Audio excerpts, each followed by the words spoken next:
say first how glad I am to have been invited to be present in this august assembly.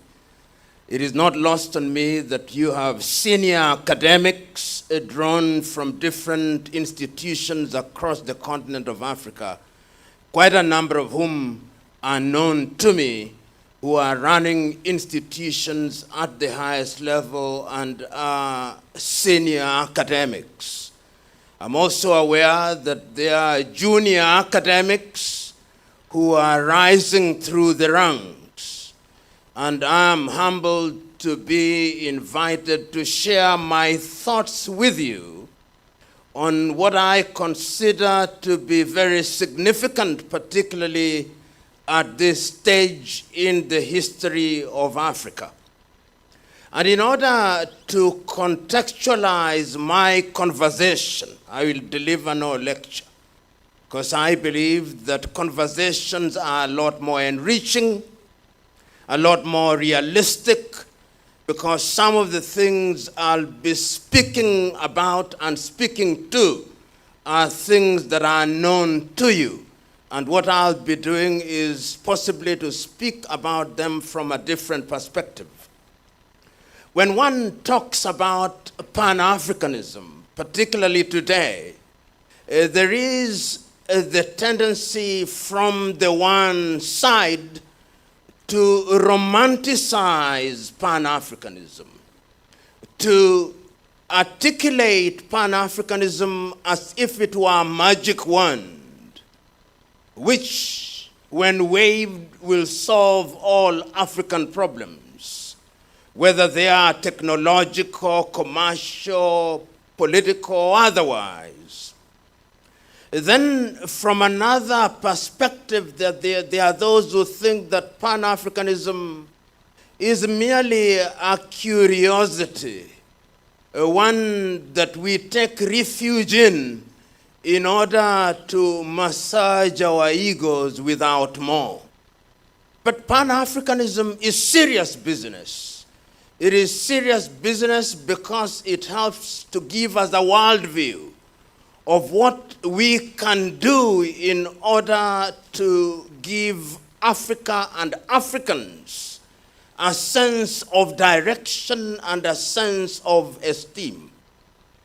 And Pan-Africanism must be traced to its origins. And of course, one will not go to the period prior to the interaction between Africa and other civilizations.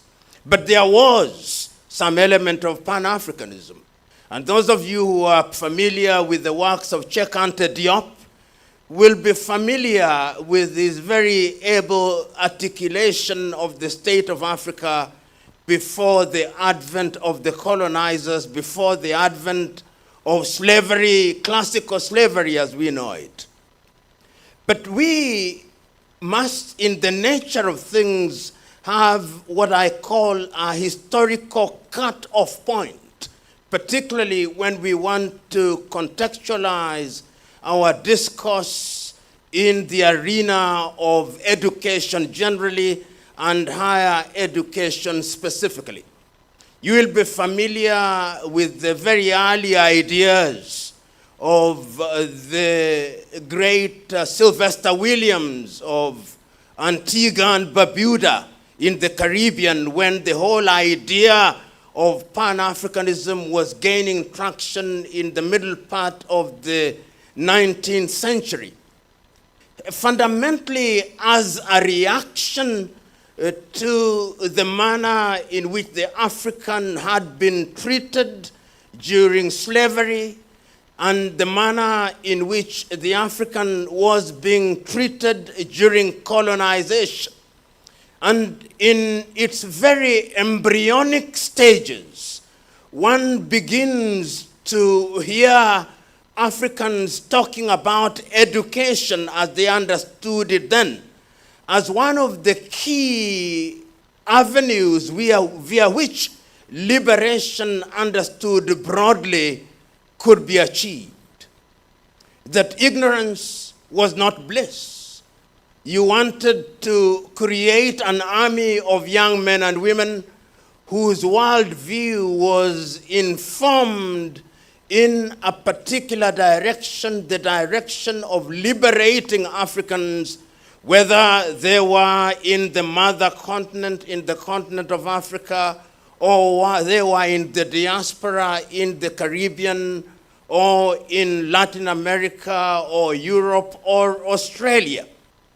And you will see the series of meetings that are then held during that period. And specifically, they are iconic interactions, because when the colonizer came into the continent of Africa, education was informed by the colonizer. So that if you went to the former Portuguese colonies, there was a very deliberate effort on the part of the Portuguese to recruit a cadre of individuals who would then be taken to Lisbon to be trained and to go back, whether it was Guinea-Bissau or to Angola or Cabo Verde or to Mozambique or to Brazil, in order to serve the colonial infrastructure. And there were very few recruited in that regard. And when one is talking about education in many countries, one can actually identify them, because they then became political leaders in their various countries and were involved in establishing educational institutions. You can talk about Agostinho Neto in Angola, and you will read his poems to understand how great a mind he was. You will talk about Amilcar Cabral in Guinea-Bissau and Cabo Verde. You'll talk about Eduardo Mondlane in Mozambique. And you come to the former French colonies, the same. And there are people from La Côte d'Ivoire here. You'll know that institutions such as the Sorbonne had specific faculties that were created for the purpose of recruiting young Africans, people like Leopold Sédar Senghor in Senegal, Félix Houphouët-Boigny. And these were individuals who were specifically identified and picked to go for what was fundamentally indoctrination. And of course, the British also did the same thing. And that is how you then understand how they were picked, whether you are talking about in countries such as Zambia, they would pick people like Kenneth David Kaunda. In Malawi, Kamuzu Hastings Banda. In Kenya, Jomo Kenyatta. In Tanzania, Julius Kambarage Nyerere, and one would go on and on. And even if you went to the apartheid regimes in South Africa, you'll find that individuals such as Nelson Mandela were directed towards Fort Hare. And Fort Hare was deliberately designed to train young people in order to support what was fundamentally a legal regime and a political regime that was meant to perpetuate itself.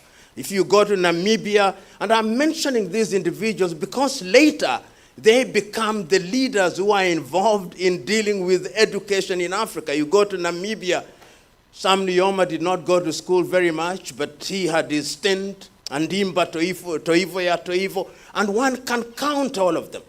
So that the Africa that you are talking about and the education that you are talking about is an education system that was designed to undergird the colonial system.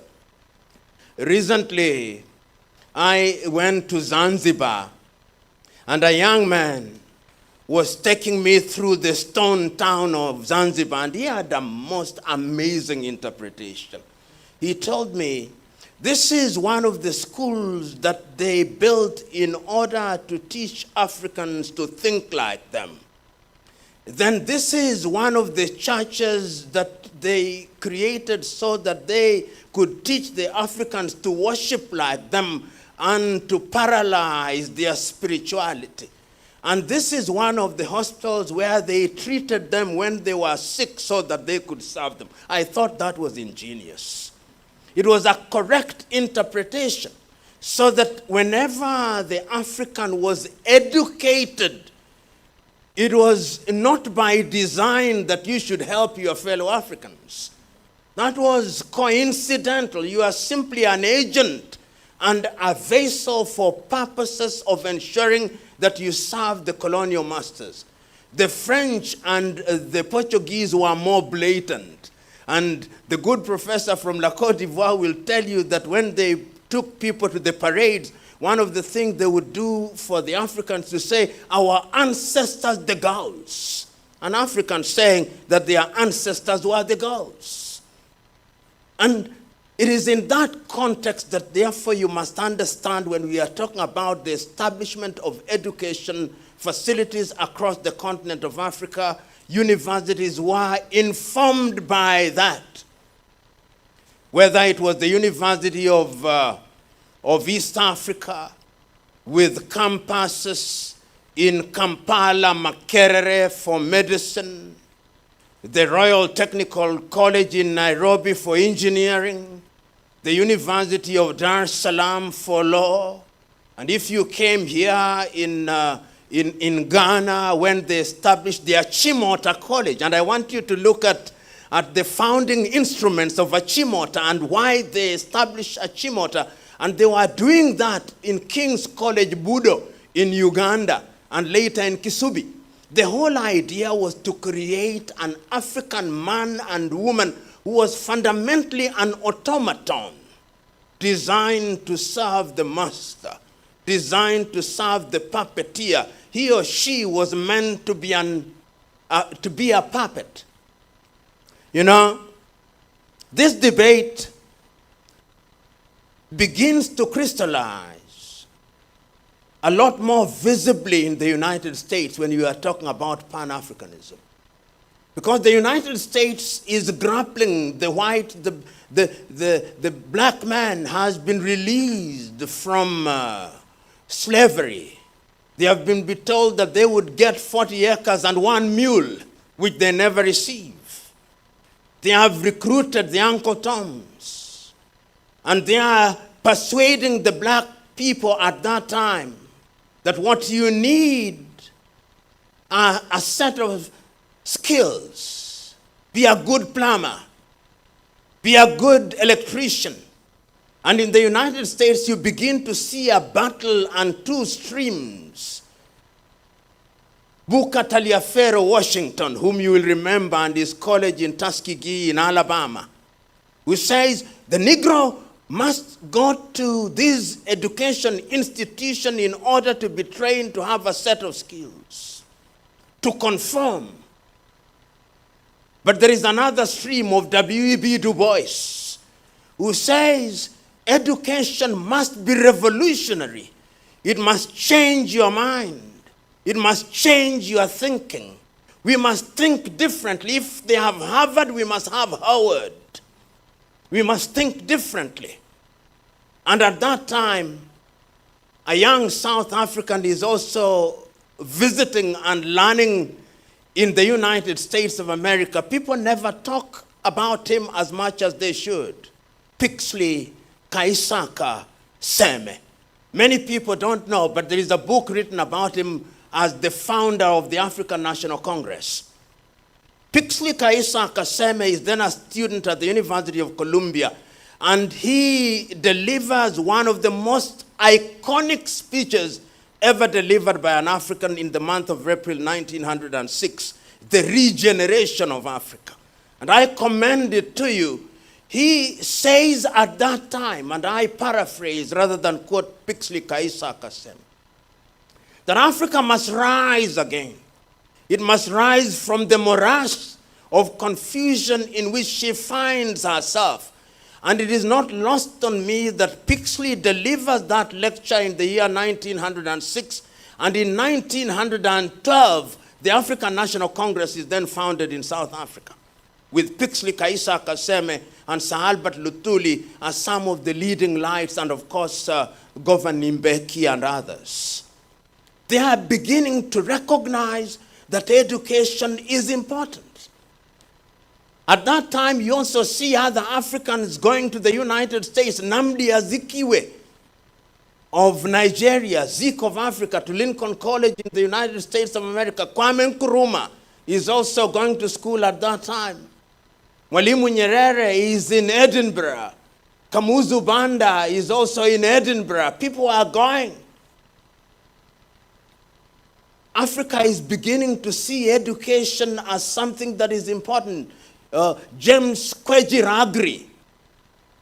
Agri of Africa, who later became the first black deputy principal of Achimota College and a teacher of the Osagie for Kwame Nkrumah. They are taking all these individuals to Europe and America in the belief that these individuals will do their bidding. But they do not know that they are planting a seed which is going to germinate in a totally different way and to give birth to an educational system which is going to revolutionize the continent of Africa. And you can see quite a number of Africans, even when you go to the former French colonies, you see that wave of Leopold Senghor, as I talked about, Felix Houphouët-Boigny, you see Ahmed Ben Bella, Bibo Giba. All these are individuals, Chekante Diop. All these individuals are going to that part of the world, but the colonizers do not for one moment believe that they are going to come back and be the agents of change and be the agents of revolution of education in the continent of Africa.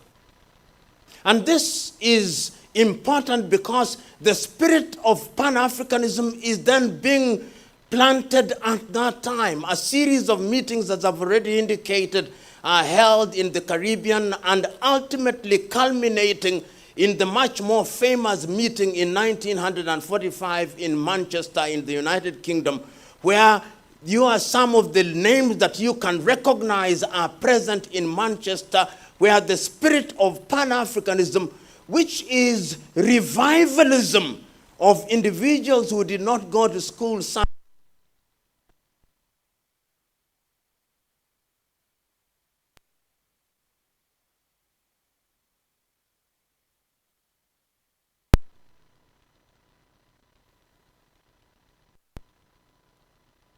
I want us to see education from a totally different perspective.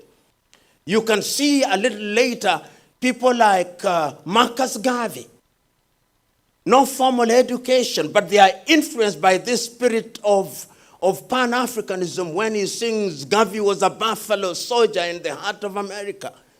When you hear people like Fela Nicola Pokuti, much later in Nigeria, Miriam Makeba, from Southern Africa, you can see the arts are being influenced by these. And ultimately, when we talk about Pan-Africanism 1945, you begin to see a people who know that in order for Africa to realize her potential, her people must begin to work together. And it's instructive. You see people like Walter Rodney from Guyana. These are academics. Ame Sessoa from Martinique. And you can see the writing at that time. After 1945, we then begin to see the agitation, both from the political front and across the continent.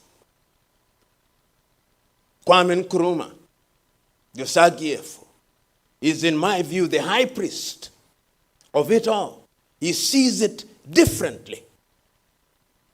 Julius Nyerere sees it differently. Magai of Sierra Leone, Tubman, Ahmed Ben Bella, and one can go on and on. They are saying there is something that unites us as Africans, and that thing is what must inform everything we do, leading to the very famous statement by the Osagie for himself, you are not an African because you are born in Africa, but you are an African because Africa is born in you. So that you can see the clarity and the purity of thought processes at that time.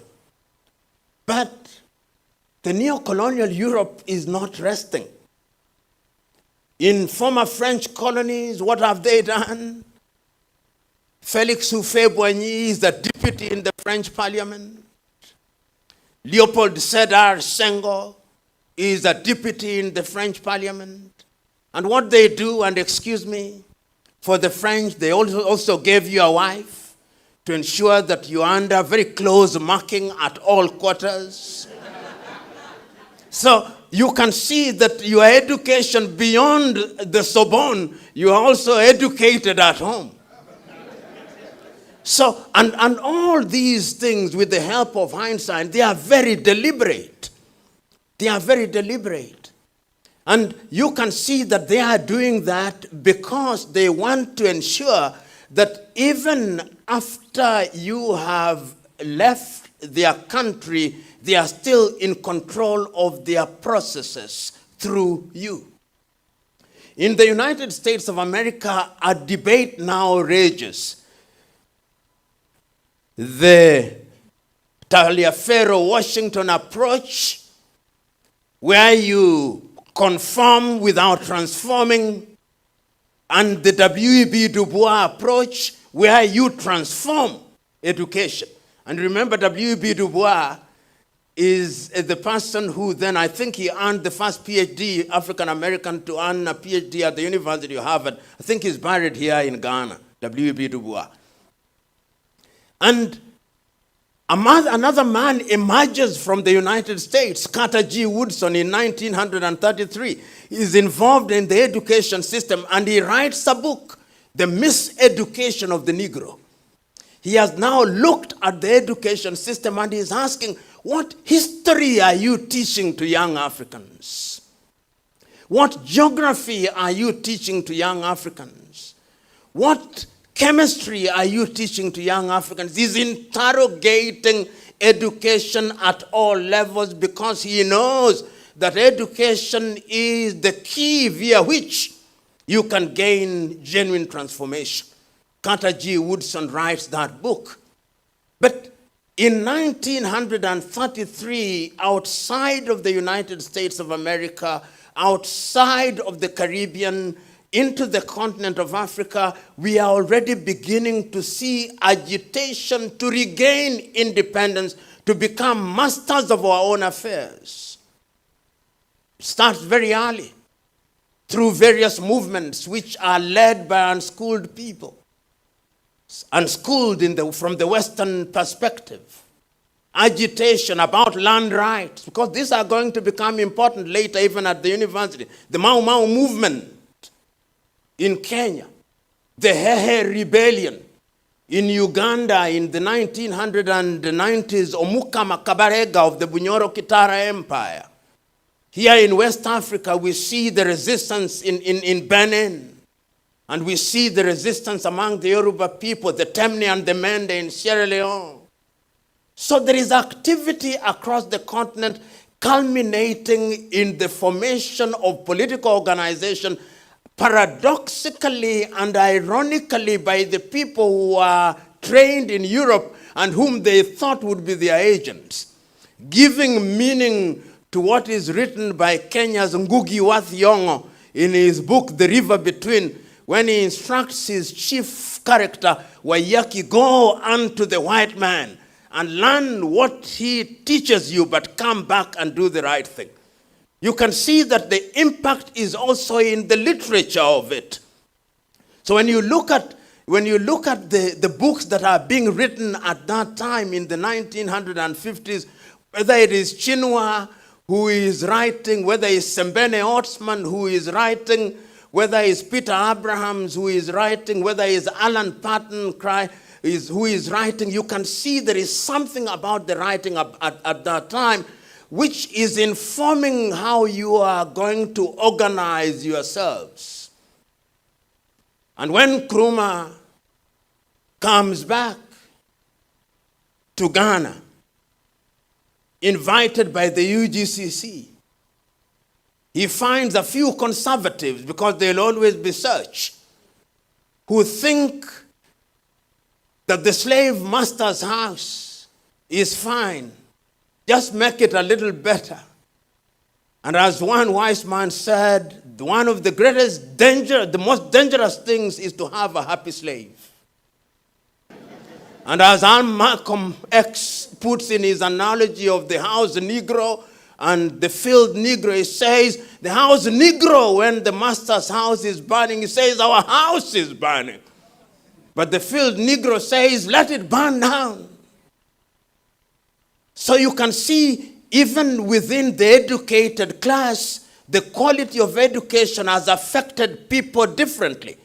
And those of you who are Ghanaians now know when Kwame writes his book, Dark Days in Ghana, when he is exiled in Conakry, and he talks about why the CPP was, where he created his own political party, you can begin to see the urgency of the moment. And it's not only happening there, it is happening in different parts of the world. To me, in Africa, in the former French colonies, you can see the appetite now through the Pan-African spirit to do something to change. We fight and regain independence, and it's never lost on me that is those who are Western educated of whatever kind who are in the forefront of the struggle for independence.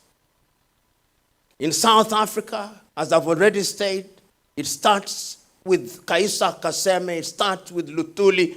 The other ones take it over, Nelson Mandela, and people like Mbeki a little later take it over. You go to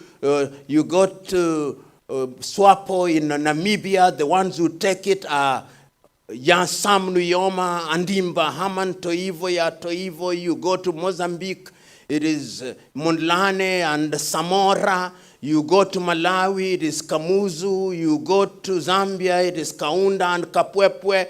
You go to Angola, it is Neto, Savimbi and Roberto. You come to Kenya, it is Jomo, Oginga and Thomas Joseph Mboya and Gikonyo.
Of independent African countries meet in Addis Ababa, Ethiopia, from the 23rd to the 25th of May. The agenda is loaded. Kwame is clear. But it must always be remembered that people meet in Addis Ababa when Africa is split into two ideologically on all things. The Monrovia group, led by William Tubman, including Felix Houphouët-Boigny, including Leopold Sedar Senghor, hold the view that we should slow things down.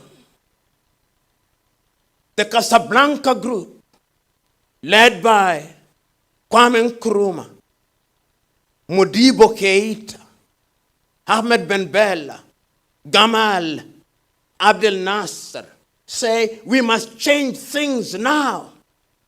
So they meet in Addis Ababa as the Monrovia group and the Casablanca group. Ultimately, the OAU is a creation and a triumph for the Monrovia group. So Africa creates a weak organization. And I say this because ultimately when you look at the institutions that are then formed even on education, they begin to germinate from Addis Ababa. So we go back. And we start now to struggle for independence for the countries that have not regained independence.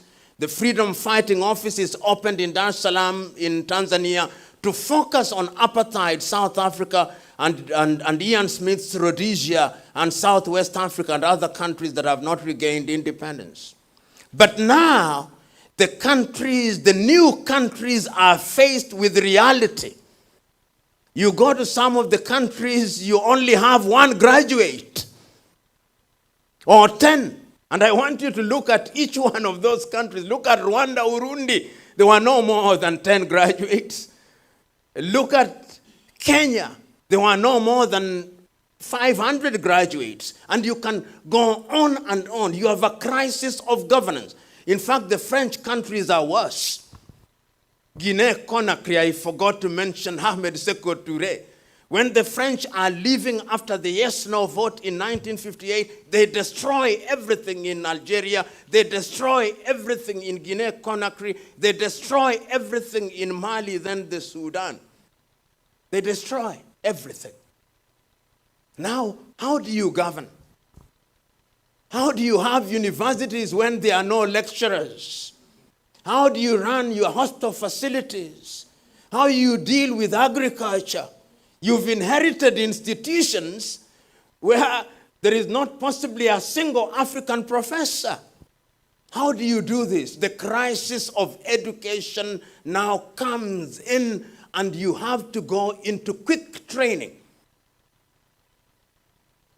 And that is where, and I'm jumping this, where the airlifts now come in. The airlifts are happening in different parts of the world. Ghana, you are now on a crash program taking young people to the United States of America, taking people to the United Kingdom in Ruskin College, taking people later, of course, to the Patrice Emery Lumumba University in Moscow, because there is also a competition there. The Soviet Union, because it is now also a struggle for the neo-colonial project is now alive. So in Kenya, they have what is fundamentally the Kennedy Airlift.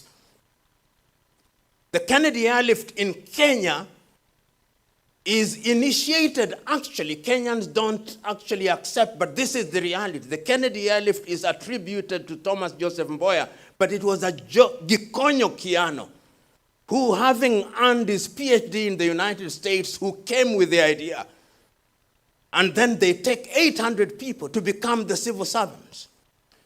On the other hand, the Soviet Union is also taking people to Hungary, East Germany, and the Soviet Union. There is a crash of people who then come back to become pioneer educationists. And you see it in Tanzania, you see it in different ways. And I say that we may understand the Pan-African component of education and the ever-present hand of the neo-colonizer in the entire arrangement. So those of you who went to the Soviet Union, you come once again, you always went there, and they came with Russian girls who are watching them very closely.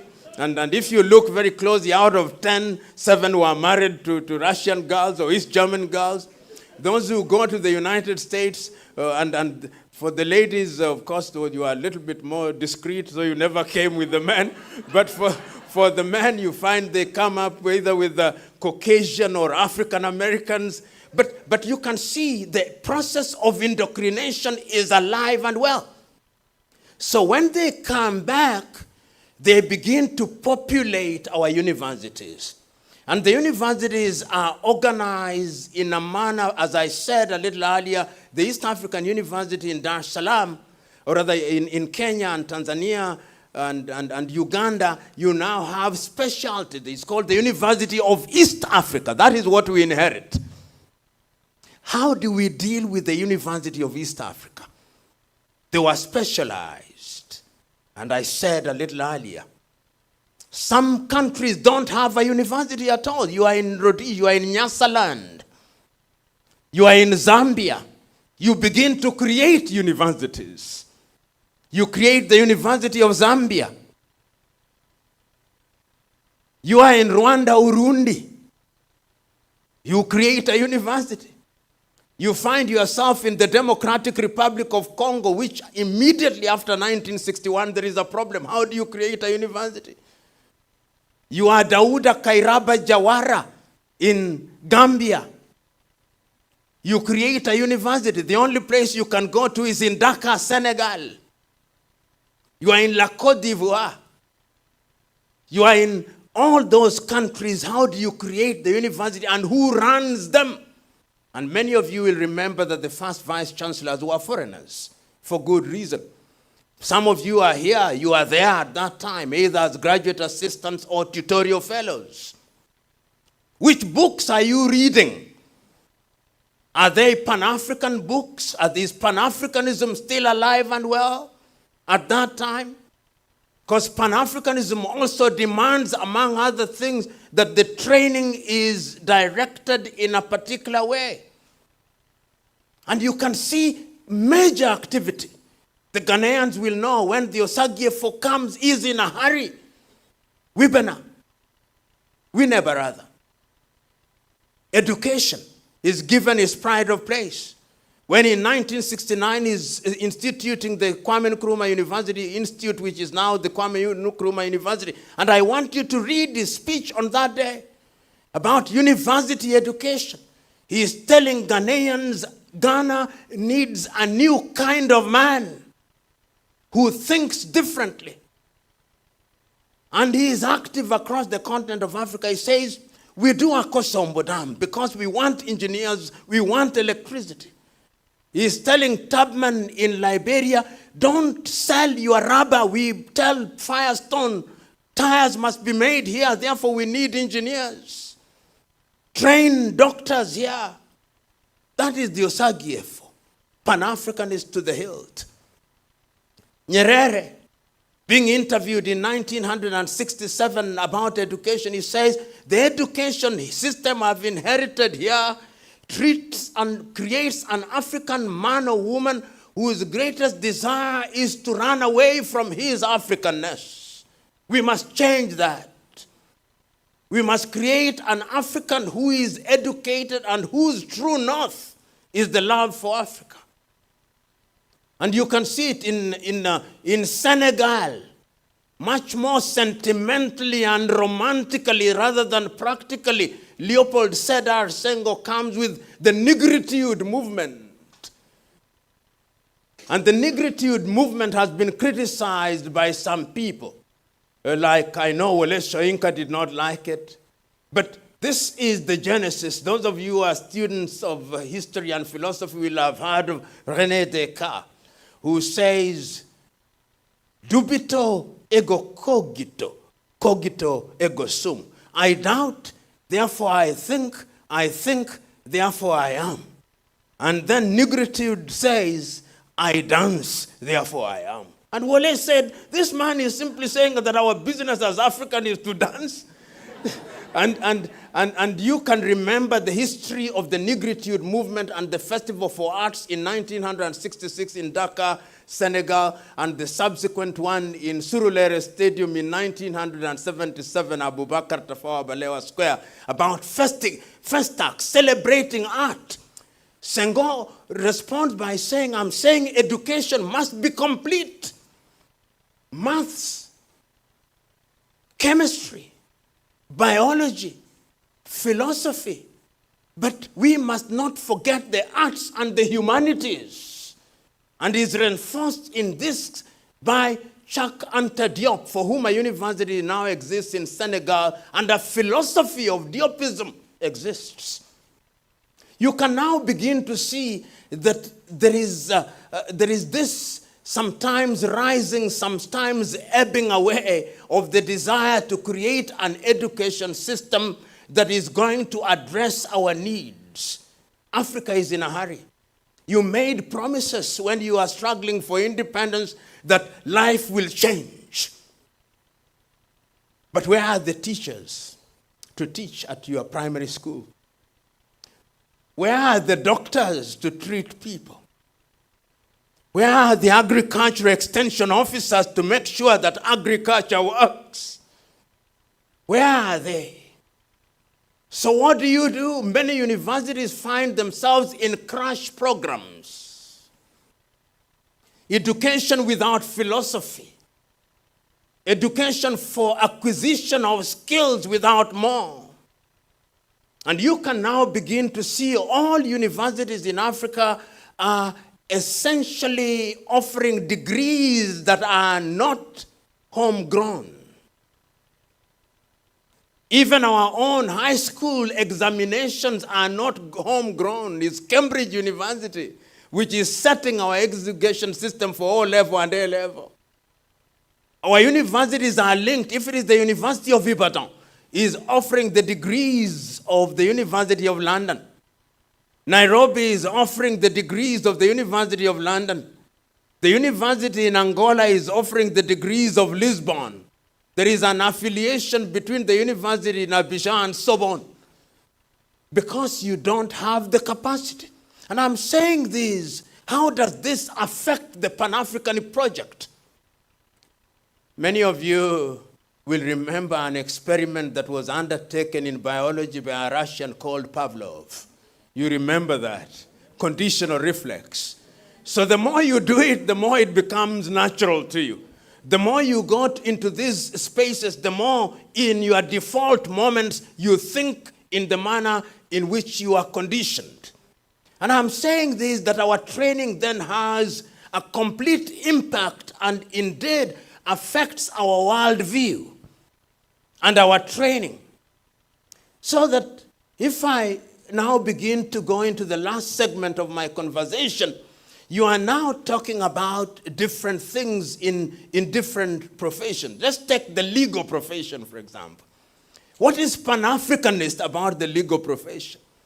There are three streams of legal profession that you see in Africa. There is the continental civil law system, which is unique to the French system, has elements of it in the former Portuguese colonies, the single former Spanish colony called Napoleon, derived from that tradition. That is the civil law system. And we say gleefully, we now are in our legal system independent, complete with how they dress, like Father Christmas. Then you have the common law system, which is derived from the law, the reception date, 12th of August, 1897, when we received the common law, and we are very happy about it. And even in Ghana, you can still see how your judges dress. Father Christmas and now Mother Christmas, complete with our speakers. Common law. Then when you go south, then other tradition is Dutch Roman. So what is Pan-African about all these? Nothing Pan-African about all these. And we say that African customary law is only applicable to the extent that it is not repugnant to justice and morality. Whose morality we do not say, but we know. So you can see how that kind of training does not allow you to have a Pan-Africanist view and a Pan-Africanist concept of justice. When we come to learned tenure systems, here in Ghana, for example, you had learned tenure systems in the different communities. You are now being told that we have imported a system of learned tenure system from Torrens system in Australia to be applied here. You can now begin to see, and I say this because it is contemporary, even as I speak. I remember a case that was tried in Tanzania by a West African, I think he's Guyanese, Telford Georges. He was then the Chief Justice of Tanzania immediately after independence. And a Tanzanian man was charged with the offense of bigamy. And the offense, of course, when you are found guilty, you are then jailed, because the law said that marriage is the union of one man and one woman to the exclusion of all others.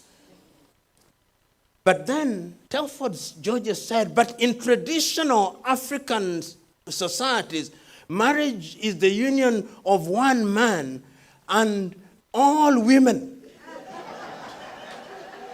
So he was saying that the mores of the society is different. So why do you criminalize? That was his argument. And you can see that these are extant issues about Pan-Africanism. How do you deal with people in that regard? And the most recent, those of you who come from Rwanda during the post-genocide, the Gacaca. The Gacaca jurisprudence is rich. How many people are rehabilitated through Gacaca? Hundreds of thousands. How many people has the Rwanda tribunal in Arusha tried? Not more than 10. And recently, Felicien Kabuga, has no responsibility. Another one is arrested. How many years since the genocide? Can they go back into their societies? They cannot go back. Those who came to the Gashasha, are they back in communities? Yes. Pan-African. Is it homogeneous? No. It is unique. What is applicable amongst the Asante is not necessarily so among the Zulu. Unity in diversity. That is in the area of law. Medicine.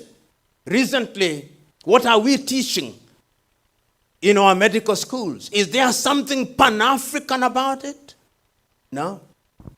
The greatest claim to fame of an African doctor is that I went to the London School of Tropical Medicine. And when they say it, they shake their head.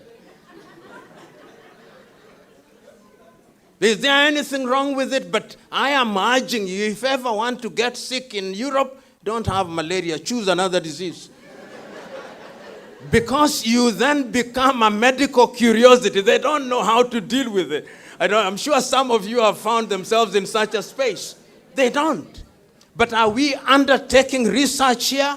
Right now in Africa, the greatest, the most famous research that is going on malaria vaccine is by the University of Oxford.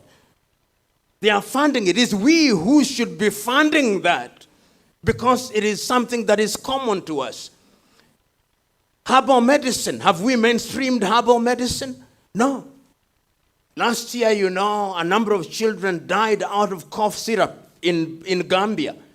Many of them out of some cough syrup medicine that was made in India, and the government of the Gambia has now hired an American law firm to represent them. I'm still talking about Pan-Africanism. So you can see, and recently during COVID, you could see when the Malagasy Institute of Applied Science came up with a medication, COVID organic. How many ordered it? Only 2 countries. 3, I think. John Joseph Magufuli in Tanzania, Equatorial Guinea, and I think Ghana doubled with it. But we have more faith in AstraZeneca, Moderna, Sputnik. And I asked at one time, does the Bureau of Standardization in any of our African countries have a standard for those vaccines? No. And why have you all been vaccinated? By faith. By faith. Because you don't know. So you can see that, but herbal medicine, and I'm saying this because this is Pan-Africanist. You go to India and look at Ayurveda, mainstreamed. They have mainstreamed their own medication. And people now go to health farms in India and Kerala.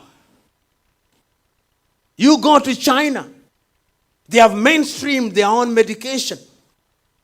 But you talk about African medicine, that was witch doctors. Our African doctors are witch doctors. Black magic. So I'm saying, why are we not teaching these? Go into engineering. Right now, in every African country, what you see are Chinese. We have been producing engineers in the thousands. But what do you see? Which begs the question, what are we teaching in our engineering schools? What about environment? Is there a Pan-Africanist element in that regard? Look at the plastic pollution. Look at our own contribution to the COP and climate change. The desertification arrest which we tried, and I think Senegal has done the best in terms of trying to arrest desertification. One can go on, but I want to conclude. What I'm saying, therefore, is we must decolonize our education system. And the decolonization of our education system means that we must revolutionize our curriculum. And when we look at our curriculum, we must ask ourselves what it is that we teach at our universities at all levels, whether it is in the sciences or in the humanities. It saddens me, and I know that knowledge has no geographical boundary. That I know. But I know that knowledge must also be localized in order to respond to the realities of a particular environment. If you go to the Scandinavians now, the Finnish model of education is praised. Who teaches in the kindergarten in Scandinavian countries? PhDs. Who teaches in our kindergartens? I'm not going to say who they are out of respect. But if the foundation is weak, then what are you doing? Some of our very best should teach at the foundational level. And I'm going to say that is how you begin to infuse this Pan-African concept in our entire discourse. You go to Scandinavia, see how they teach chemistry, the history of chemistry, the history of biology, the history of mathematics. So that when a child is saying, what is a zero? When did zero acquire value in the history of mathematics? They know. And all these can only be done by revamping our curriculum. And if that is done, it is you who are here, you men and women who are here, who are leading institutions that must begin to think about it and think about it very seriously. And I'm happy that Ashesi University is in that space and is therefore catalyzing the entire process of re-examining. Because Africa is now in a crisis, one may say, if you want to be negative about it, but I think it is on the cusp of something. We are at crossroads. It's a question of where we choose to go. Because crisis is the mother of invention and innovation throughout history. And if that be true, what is it that we can do in the context of Pan-Africanism? We are talking about Pan-Africanism, but Africa is now saying that there are things that we must do. We started saying this in 1908 with the Lagos Plan of Action and said Africa is going to trade to ensure that we increase trade up to 50%. We never did much with African continental free trade. We started saying that we must have African things in the sector of aviation. In 1988, we came with the Yamoussoukro Declaration. In agriculture, we came up with the Malabo Declaration. We came up with the Declaration on Health in Abuja in 2001. On women, we came up with the Maputo Declaration. All these now must be taught at the universities. They are not being taught. Are we teaching Africa Agenda 2063 at any university on a serious note, or we just mention it fleetingly? Those of you who are in the departments of economics, are you teaching Africa Continental Free Trade Area, and are you looking at the tariff and non-tariff barriers here in ECOWAS? In SADC, are you looking at them? In East African Community, are we looking at them? In Central Africa, are we looking at them? In the Maghreb, are we looking at them? And I'm suggesting that it is only through a Pan-African approach, in other words, telling us that there is something unique about the manner in which you do things. And there is something that is happening of a young man from the Gambia who got a scholarship to go to the United States, and he chose to go to the university in Rwanda, and I loved it. Because the Rwandese may be small, but there are certain things that they are getting right. Right now in Mauritius is a small country, but is becoming the focal point in terms of financials. Are we teaching that? Which books are we reading in our universities on economics? Are we reading Dambisa Moyo? Or we are reading Michael Todaro?